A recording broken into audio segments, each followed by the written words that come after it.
Kidney রোগের হার সারা বিশ্বব্যাপী দিন দিন বেড়ে চলছে এবং বাংলাদেশে এই বৃদ্ধির হার আরও বেশি।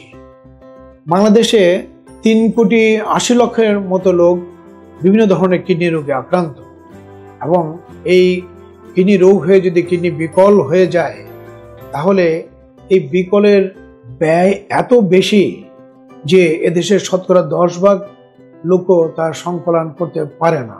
কিন্তু আমরা যদি একটু সাবধান হই, সচেতন হই এবং সুস্থ জীবনধারা চর্চা করি তাহলে যেখানে 10 ভাগ লোকের চিকিৎসা দেশ এবং মানুষ মিলে আমরা করতে পারি না, সেখানে আমরা একটু সাবধান হলে 50 থেকে 60 ভাগ ক্ষেত্রে এই রোগ প্রতিরোধ করা যায়।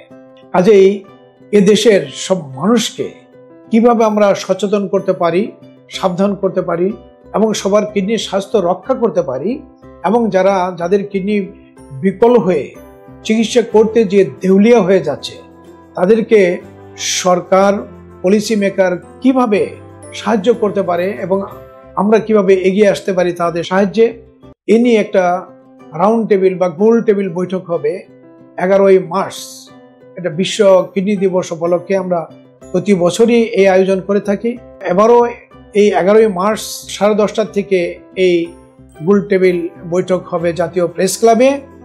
তো এই গোল টেবিল বৈঠকের যে বক্তব্যগুলো, বিজ্ঞজন যারা আসবে তাদের বক্তব্য কিন্তু সরাসরি সম্প্রচার করা হবে ফেসবুকে এবং ইউটিউবে এবং বিভিন্ন মিডিয়াতে।